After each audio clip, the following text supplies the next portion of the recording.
instrumentos auxiliares. Então, instrumentos auxiliares, apesar da Lei 8666 não fazer previsão, instrumentos auxiliares, não, mas ela já trazia aí alguns dos que eu vou mostrar aqui para você, tá?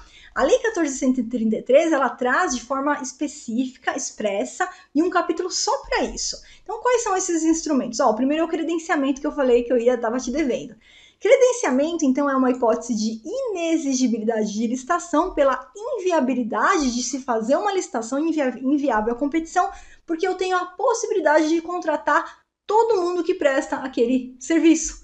Por exemplo, vamos pensar em serviços médicos, né? Isso é muito utilizado para serviços médicos. Eu tenho ali ou os munícipes ou os servidores públicos que precisam utilizar. Vamos dar um exemplo bem mais fácil aqui para você entender. Isso se tornou muito comum na utilização de serviços laboratoriais, um exame de sangue, né? Exame de urina. Então, precisa conceder ao usuário a possibilidade de fazer esses exames laboratoriais, tá? Bom, para que eu vou fazer licitação se eu posso, de repente, contratar todos os laboratórios que quiserem? Então, eu faço um edital, estabeleço um preço único por exame, tanto pela coleta, tanto pelo exame tal, pelo exame X, pelo exame Y. E aí, quem escolhe quem vai usar o laboratório é o próprio usuário. O servidor ali, a comunidade, ele escolhe qual que ele vai utilizar, né? Pega uma guia e fala, eu vou nesse aqui porque é mais perto da minha casa, eu vou naquele outro que eu gosto mais, tal, e ele que escolhe quem que ele vai. Então, fica aberto e todos os laboratórios que quiserem participar, se credenciar, eles vão lá e se credenciam e vão poder ser escolhidos para fornecimento aí desse serviço, tá? Me ajude a ajudar mais pessoas a se tornar analistas masters de licitações. É só você se inscrever aqui nesse canal. Assim o YouTube vai entender que esse é um canal relevante. É só você clicar no botão inscrever-se. Só que isso não estava expresso na 8666. Então, era uma criação que a gente já utilizava por conta da doutrina e da jurisprudência. Já na Lei 14.133, vem por expresso, e olha só que interessante. A lei traz que o credenciamento ele pode ser utilizado de forma paralela e não excludente, ou seja, ele pode ser utilizado quando for viável contratações simultâneas em condições padronizadas. Então é isso, o serviço médico, vou estabelecer preço fixo, tá? E aí posso utilizar, não é porque eu utilizei um que eu não vou poder utilizar o outro, tá? Seleção a critério de terceiro. Então, é o público usuário que escolhe. Eu vou escolher esse aqui porque é mais perto da minha casa. Vou escolher aquele ali porque eu vou estar ali passeando em tal lugar, eu já passo ali, já faço o exame e pronto, final. E olha que interessante, para mercados fluidos. Gente, esse negócio de mercados fluidos, ele veio, tá? Com certeza em relação ao que a gente tem aí de uma flutuação constante de valor. Alguns objetos têm flutuação diária de valor, diária. É o caso, por exemplo, da contratação de passagens aéreas, né? Passagem aérea tem uma flutuação ali diária. E aí os órgãos, eles já teve até um credenciamento que foi feito pelo governo federal, né, para aquisição das passagens aéreas. Então, tudo indica que veio essa possibilidade por conta desse tipo de objeto em relação a essa flutuação constante do valor. Então, a administração ela vai registrar as cotações do mercado vigente no momento da contratação, tá? Então, também, esse com certeza vai ajudar muito os órgãos públicos aí a respeito desses mercados fluidos, tá? Alteração aí constante de valor, tá? E só deixando claro que, com exceção do mercado fluido, as outras hipóteses que eu trouxe aqui para você, o edital ele já vai definir o preço. Ele define um preço, quanto que ele vai pagar por consulta, quanto que ele vai pagar por exame, já fica definido, tá? Não tem disputa de valor, por isso que todo mundo pode participar, todo mundo que atende o edital, lógico. A Flávia não vai se cadastrar num credenciamento de médico, porque a Flávia não é médica, né?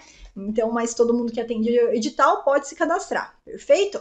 Pré-qualificação. Então, a pré-qualificação, que é um outro desses instrumentos, né, que a lei trouxe aí por expresso, ela já existia na Lei 8.666 na forma do artigo 114, tá? Então, a gente pegando o artigo 114 da Lei 8.666, a gente podia utilizar, por exemplo, vai fazer uma concorrência, onde análise documental, a gente tem ali uma análise documental um pouco mais detalhada, mais complicada, mais extensa, podia fazer esse procedimento de pré-qualificação. Então, antes era elaborado um edital, fazia-se a fase de habilitação técnica com antecedência, previamente, e depois realizava-se o edital daqueles que passaram pela pré-qualificação, tá? Como é que veio na Lei 14.133?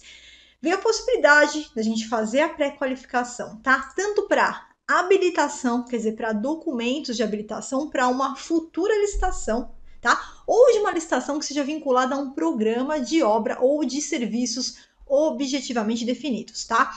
E a previsão de que poderia ser parcial, quer dizer, somente alguns documentos, ou total, para todos os documentos, mas também a pré-qualificação de bens que atendam ali alguma exigência técnica. Seria mais ou menos como um banco de qualidade de produtos, onde aqueles bens eles passam pela aprovação, vão compondo lá a lista dos bens aprovados, e aqueles bens a gente tem como se fosse um banco já de pré-aprovação ali, dos bens que já foram analisados, que já passaram por essa análise da administração, tá? Para fazer essa pré-qualificação. Por quê? Porque isso vai poder ser utilizado, a pré-qualificação, tanto de licitantes, né, a habilitação de licitantes, quanto de bens, para uma futura licitação. E essa futura licitação ela pode ser restrita aos licitantes ou aos bens que já foram aprovados previamente, já passaram por essa pré-qualificação. E a pré-qualificação ela tem que ficar permanentemente aberta para a inscrição dos interessados. Também é importante, porque se for levado o conceito de banco de qualidade de bens, então os produtos eles vão passando ali pela análise, mas eles ficam permanentemente abertos. Vamos supor que hoje determinado produto não passou pela análise e não integra o banco de bens ali de qualidade que foram pré-aprovados. Tá? Nada impede desse produto passar por uma renovação, passar por uma alteração e que ele seja submetido no futuro, logo, novamente, a uma análise e, de repente, nessa segunda análise, ele seja aprovado com as alterações que foram implementadas ali, tá? Então, é importante que fique realmente permanentemente aberto. O próximo instrumento é o procedimento de manifestação de interesse, também conhecido pela sigla PMI, tá? Então, esse instrumento em si, a gente não tinha ele na lei 8666, apesar de existir até em outros normativos, tá? Mas ele vem por expresso na lei 14.133 com a seguinte ideia: é uma convocação do mercado privado, da iniciativa privada. Então, o governo ele faz um edital de chamamento público, tá? Aberto para todos aqueles que quiserem participar, elaborarem estudos, investigações, levantamentos, projetos com soluções inovadoras para a administração. O importante é que é uma convocação, é um chamamento público, mas a administração, o poder público não vai pagar nada por esse autor aí que responder, que fizer o estudo, que fizer aí o seu projeto, tá? Então a administração nesse primeiro momento ela não vai pagar nada para o autor desse estudo, tá? E quer dizer, não implica por si só o direito de quem participar, quem retornar aí ao chamamento público, efetuar seus projetos, seus estudos, entregar para a administração, não, a administração não vai te pagar por isso. Mas aí o que vai acontecer?